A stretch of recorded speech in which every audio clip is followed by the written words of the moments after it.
Millonario descubre que su esposa lo engañó por 15 años, pero lo que hizo la dejó sin palabras.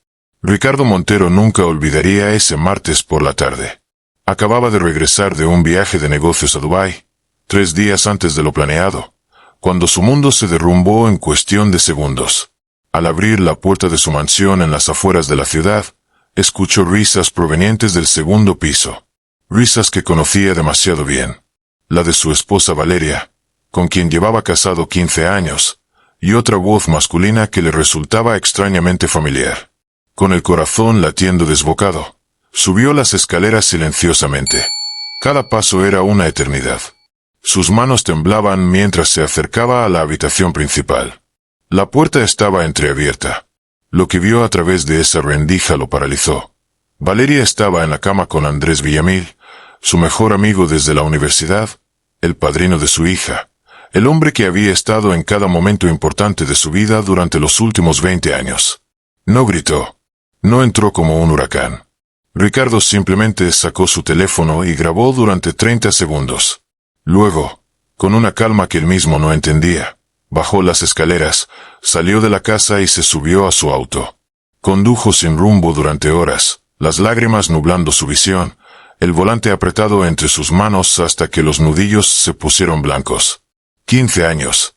15 años de matrimonio, de construir una vida juntos, de confiar ciegamente. ¿Cuánto tiempo había durado esto? ¿Meses? ¿Años? ¿Había sido siempre una mentira? Esa noche, Ricardo no regresó a casa.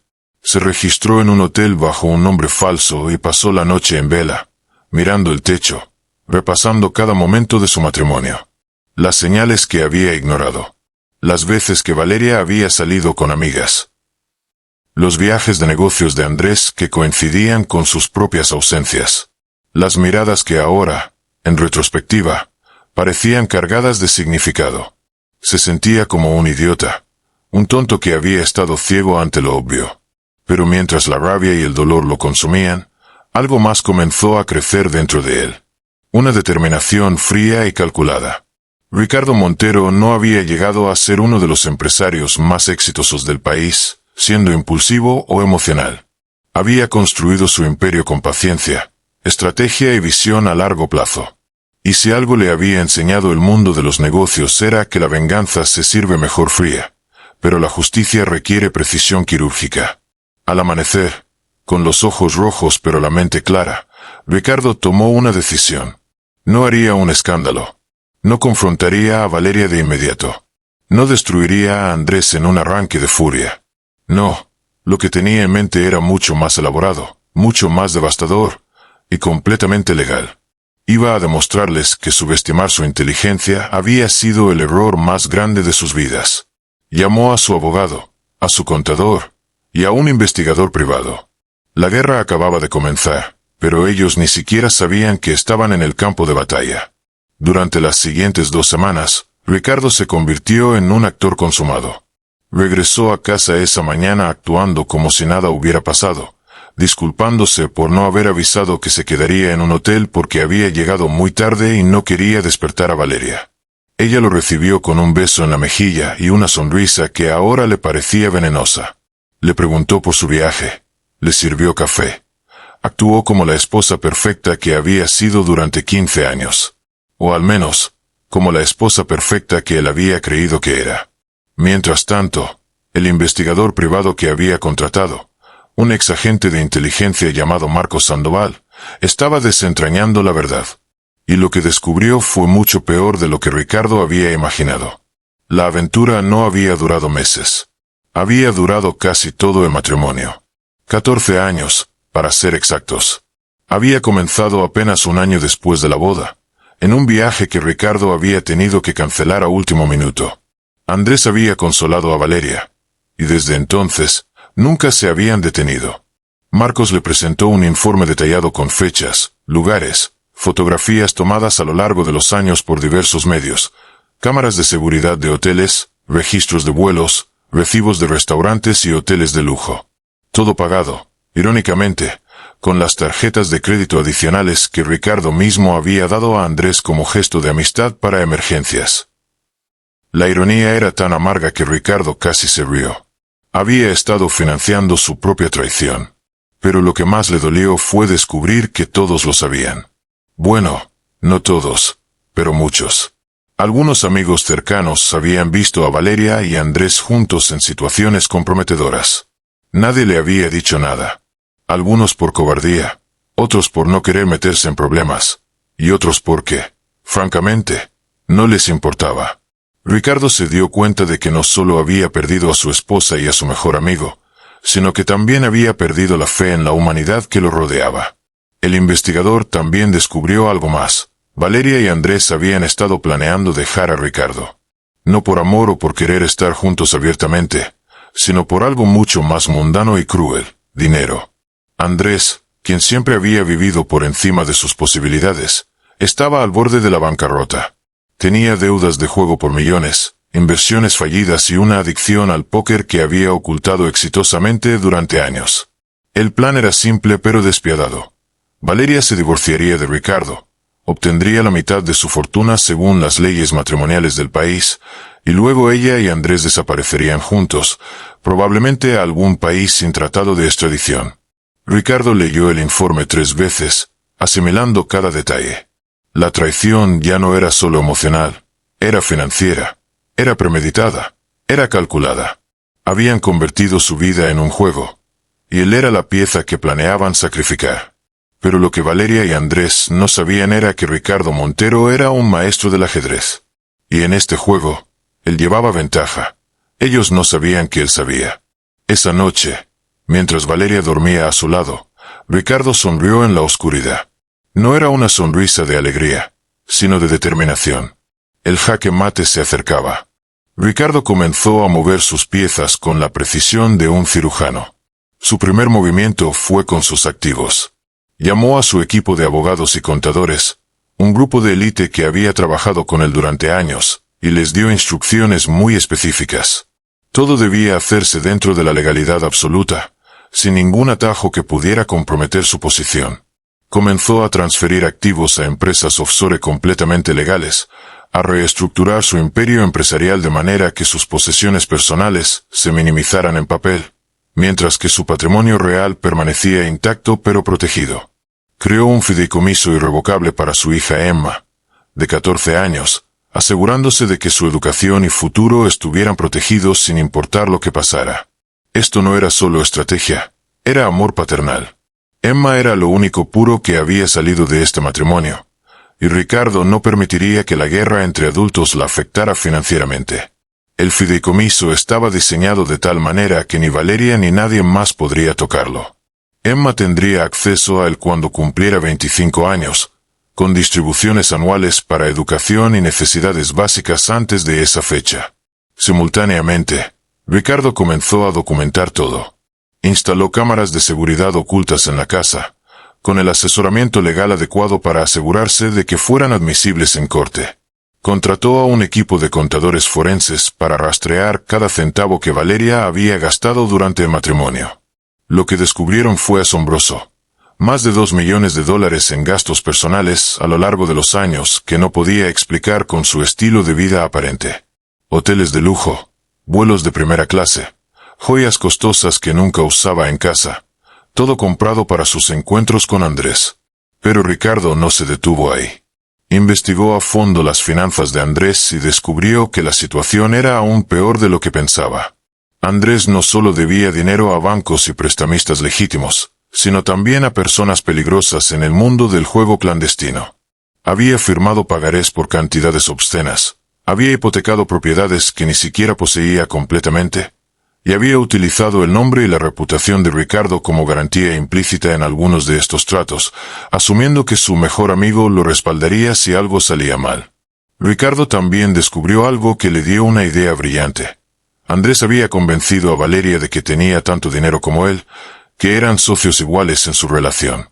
Valeria no tenía idea de que Andrés estaba arruinado, que lo único que mantenía a flote su estilo de vida era el dinero que ella le daba, dinero que ella tomaba de las cuentas conjuntas con Ricardo. En esencia, Ricardo había estado financiando indirectamente el estilo de vida de Andrés durante años, y Valeria era demasiado ciega o demasiado tonta para darse cuenta. Con toda esta información, Ricardo diseñó su plan maestro. No solo se divorciaría de Valeria, sino que se aseguraría de que ella saliera con lo mínimo posible. No por crueldad, sino por justicia. Y en cuanto a Andrés, tenía algo especial planeado para él. Algo que le enseñaría que traicionar la confianza de un amigo tiene consecuencias que van mucho más allá de lo emocional. Ricardo se reunió con sus abogados una última vez antes de ejecutar su plan y les hizo una pregunta simple. ¿Estamos seguros de que todo esto es legal? La respuesta fue un rotundo sí. Entonces era hora de actuar. Ricardo decidió que era momento de confrontar a los traidores, pero no de la manera que ellos esperarían. Organizó una cena íntima en su casa. Solo 4 personas, él, Valeria, Andrés, y su abogado principal, Eduardo Salazar, uno de los litigantes más temidos del país. Le dijo a Valeria que era una cena de negocios informal, que Eduardo tenía algunas propuestas de inversión que quería discutir con ellos y con Andrés. Ella no sospechó nada. ¿Por qué lo haría? Ricardo había sido el esposo perfecto estas últimas semanas, atento, cariñoso. Incluso había planeado unas vacaciones familiares para el próximo mes. La noche de la cena, Ricardo observó a Valeria prepararse. Se puso su vestido favorito, el que él le había comprado en París. Se arregló el cabello, se perfumó. Bajó las escaleras con una sonrisa, lista para actuar su papel de esposa devota. Cuando llegó Andrés, Ricardo lo saludó con un abrazo, notando como su mejor amigo apenas podía mirarlo a los ojos. La culpa era evidente, pero también lo era la codicia. Andrés miró alrededor de la mansión con los ojos de alguien que ya estaba contando el dinero que obtendría cuando su plan se cumpliera. Se sentaron a cenar. La comida era exquisita, preparada por el chef privado de Ricardo. Hablaron de trivialidades al principio, negocios, política, el clima. Eduardo Salazar era un maestro de la conversación casual, manteniendo el ambiente ligero. Valeria y Andrés se relajaron, pensando que esto realmente era solo una cena de negocios. Entonces, cuando sirvieron el postre, Ricardo dejó caer su tenedor.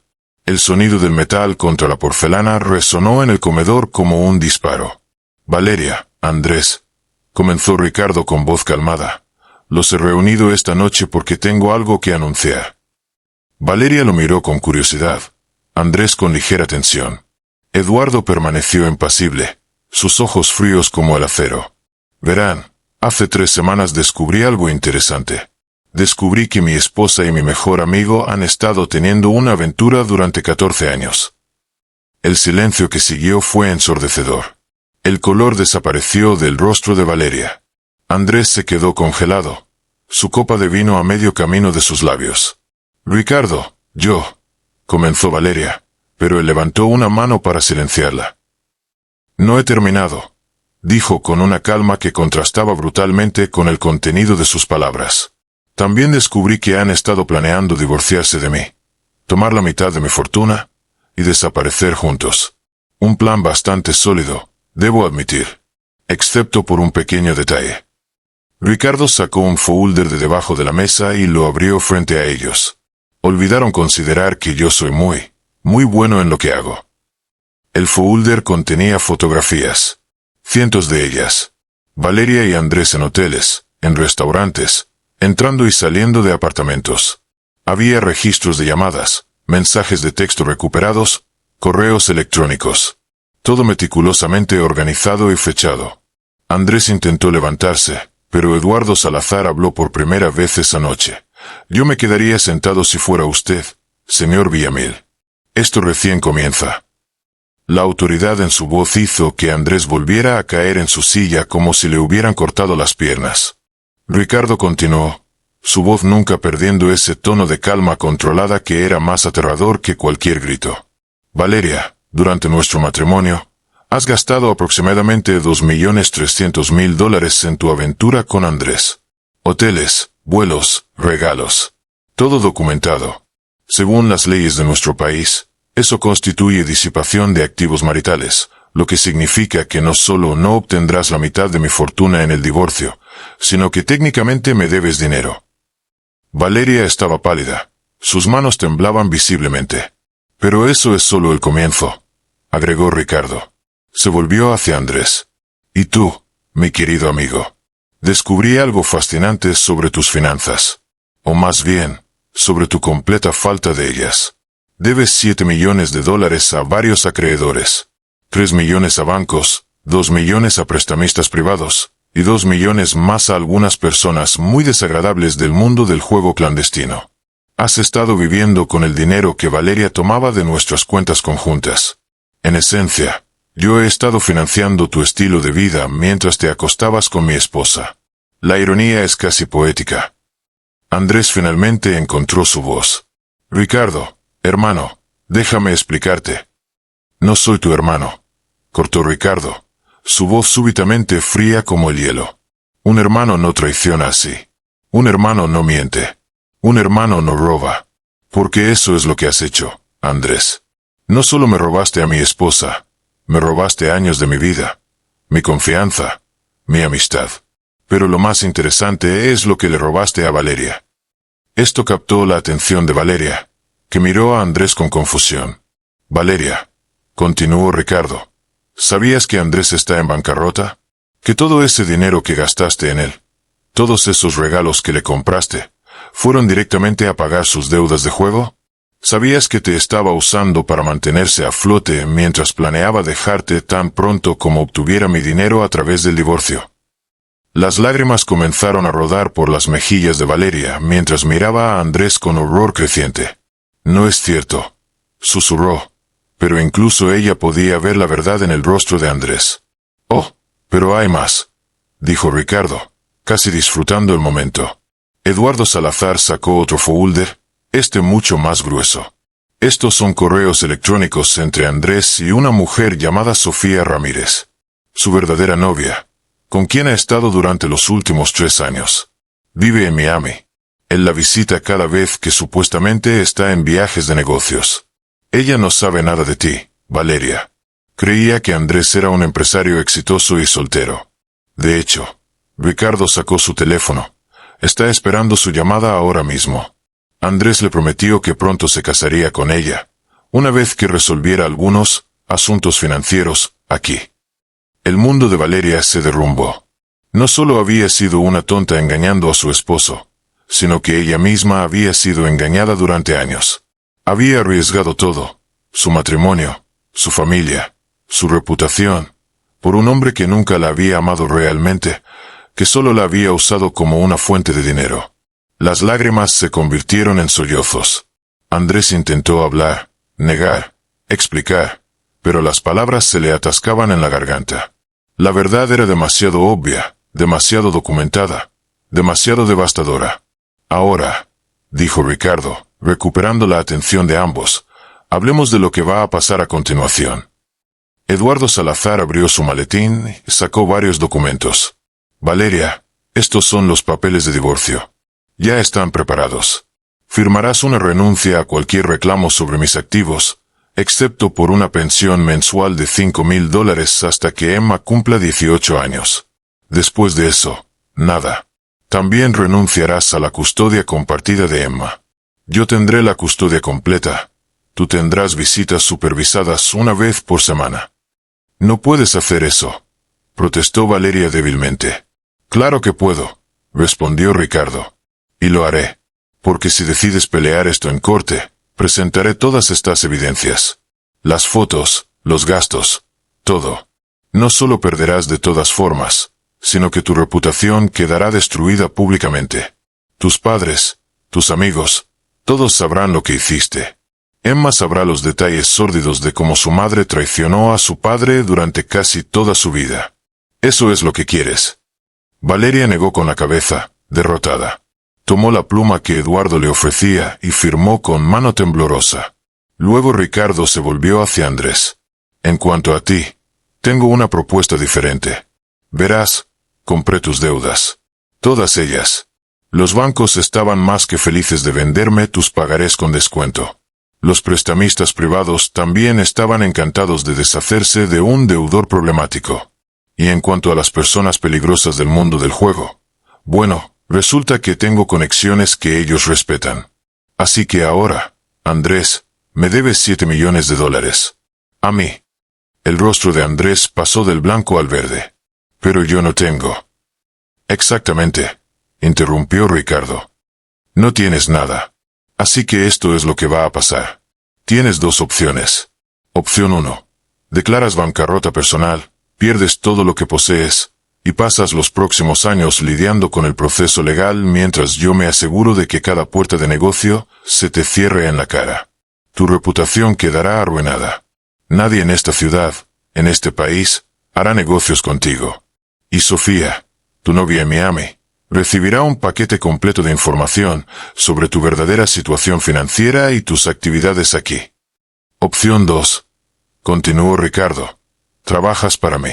Tengo operaciones en África, proyectos de construcción en países que la mayoría de la gente no puede ubicar en un mapa. Lugares remotos, duros, peligrosos.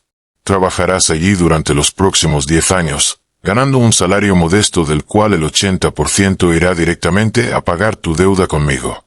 Vivirás en condiciones básicas, trabajarás 12 horas al día, y solo verás civilización una vez al año por 2 semanas. Al final de los 10 años, tu deuda estará saldada. Te daré una carta de recomendación, y podrás intentar reconstruir tu vida. O puedes escoger la opción 1 y pasar el resto de tu vida mirando por encima del hombro. Andrés miró entre ambas opciones con horror.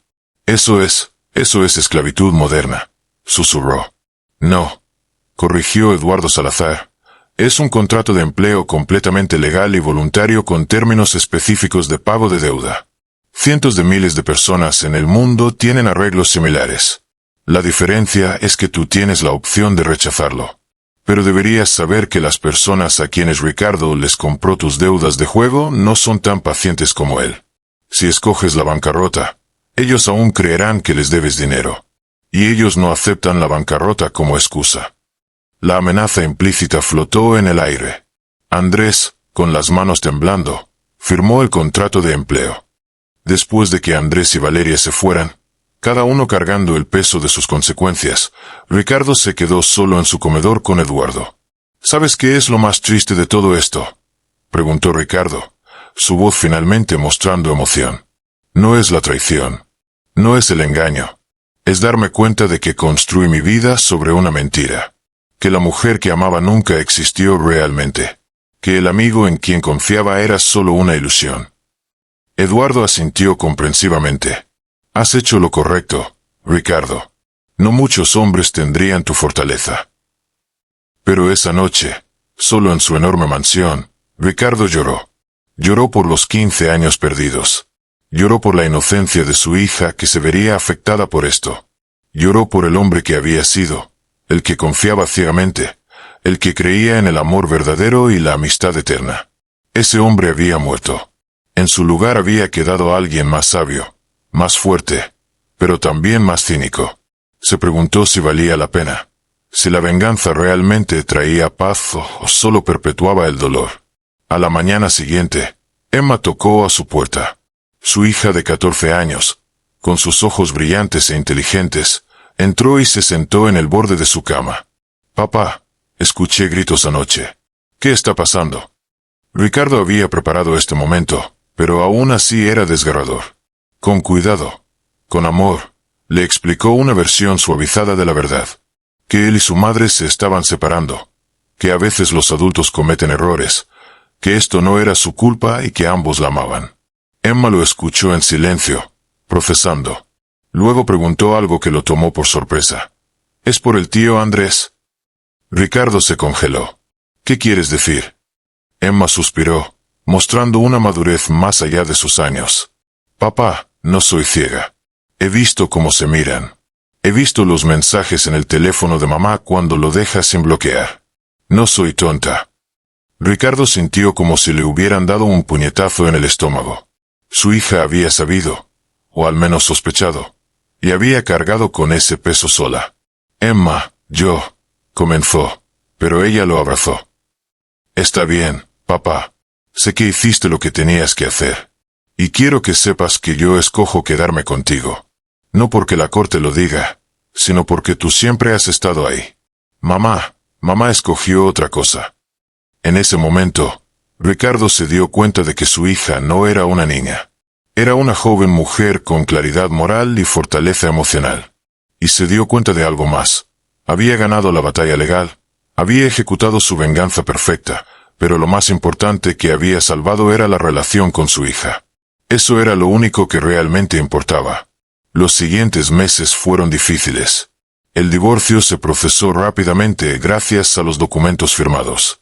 Valeria se mudó a un apartamento modesto en otra parte de la ciudad. Andrés partió hacia África 2 semanas después, comenzando su década de exilio autoimpuesto. Ricardo se sumergió en su trabajo, pero también en ser padre. Llevaba a Emma al colegio, asistía a sus partidos de voleibol, cenaban juntos todas las noches. Lentamente, la casa comenzó a sentirse como un hogar de nuevo, aunque uno diferente. Más pequeño en cierto sentido, pero más auténtico. Un año después de aquella cena fatídica, Ricardo estaba en su oficina cuando recibió una llamada inesperada. Era Valeria. Su voz sonaba diferente, más madura, más humilde. Ricardo, necesito hablar contigo. No sobre dinero ni sobre el divorcio. Solo, hablar. Él dudó, pero algo en su tono lo convenció de aceptar. Se reunieron en un café neutral, lejos de lugares que pudieran traer recuerdos. Valeria había cambiado. Ya no llevaba ropa de diseñador, su cabello estaba más simple, llevaba menos maquillaje. Pero había algo en sus ojos, una claridad que no había estado ahí antes. He estado en terapia. Comenzó ella sin preámbulos. Mucha terapia. Y me di cuenta de algo. No te amaba. No de verdad. Me enamoré de tu éxito, de tu dinero, de lo que podías darme. Y cuando eso se volvió rutina, busqué emoción en otro lado. Pero nunca fui honesta. Ni contigo ni conmigo misma. Te convertí en un proveedor, no en un compañero. Y eso fue cruel e injusto. Ricardo la escuchó, sorprendido por su honestidad. ¿Por qué me dices esto ahora? Porque merezco que sepas que mi traición no fue tu culpa, respondió Valeria. Tú fuiste un buen esposo. Trabajador, fiel, cariñoso. Yo fui quien falló. Y porque quiero que Emma tenga una madre de quien pueda estar orgullosa, aunque sea eventualmente. Estoy trabajando en eso. Conseguí un trabajo real. Estoy pagando mis propias cuentas. Estoy tratando de ser una mejor persona. Había lágrimas en sus ojos, pero eran diferentes a las de aquella noche. Estas eran lágrimas de crecimiento genuino, no de autocompasión. Ricardo no sabía qué sentir. Parte de él quería rechazarla, mantener la ira que lo había sostenido durante el año pasado. Pero otra parte, una parte más sabia, reconocía el valor que requería lo que ella estaba haciendo. No te perdono, dijo finalmente. Al menos no todavía. Quizás nunca lo haga completamente. Pero aprecio tu honestidad. Y si realmente estás tratando de cambiar, si realmente quieres ser mejor para Emma, te apoyaré en eso. No por ti, sino por nuestra hija. Ella merece tener 2 padres funcionales, aunque no estemos juntos. Esa conversación marcó un punto de inflexión. Las visitas de Valeria con Emma se volvieron menos tensas. Comenzaron a encontrar un nuevo equilibrio, una coparentalidad respetuosa basada en la honestidad en lugar de la fantasía del amor. No era perfecto, pero funcionaba. Emma floreció, viendo a sus padres tratarse con dignidad en lugar de con amargura. Y Ricardo se dio cuenta de algo profundo. La verdadera venganza no había sido destruir a Valeria y Andrés, había sido liberarse del veneno del odio y construir algo mejor. En cuanto a Andrés, Ricardo recibía reportes mensuales de su trabajo en África. Aparentemente, el exilio estaba cambiándolo también. Sin acceso a casinos, sin tentaciones de una vida lujosa, trabajando bajo el sol africano, Andrés estaba confrontando quién realmente era. Sus reportes mostraban un hombre que lentamente estaba aprendiendo el valor del trabajo duro, de la humildad, de las consecuencias. Ricardo se preguntó si al final del contrato de 10 años, emergería un hombre diferente, alguien que realmente hubiera aprendido de sus errores. Pero la verdadera transformación estaba ocurriendo en Ricardo mismo. Durante ese año, comenzó a salir de nuevo, no buscando reemplazar a Valeria, sino simplemente explorando quién era sin el peso de la traición. Conoció gente nueva, hizo amigos reales basados en autenticidad en lugar de conveniencia empresarial. Y lo más importante, redescubrió la alegría simple de vivir. Una noche, mientras cenaba con Emma, ella le dijo algo que lo hizo detenerse a medio bocado. «Papá, estás diferente. Sonríes más. Ríes más. Es como si finalmente fueras libre». Y tenía razón. Ricardo había pasado 15 años viviendo una mentira sin saberlo. Luego había pasado meses consumido por la venganza, pero ahora, finalmente, estaba viviendo su verdad. Había aprendido que la justicia no siempre significa destrucción. A veces significa establecer límites, protegerse a uno mismo, y luego soltar la ira que te consume. Había castigado a quienes lo traicionaron, pero no se había convertido en un monstruo en el proceso. Había mantenido su humanidad, su integridad, y lo más importante, había salvado la relación con su hija. 2 años después de aquella fatídica noche, Ricardo estaba parado en la graduación de secundaria de Emma. Valeria estaba allí también, sentada a una distancia respetuosa, pero presente. Cuando Emma subió al escenario para recibir su diploma con honores, ambos padres aplaudieron con orgullo genuino.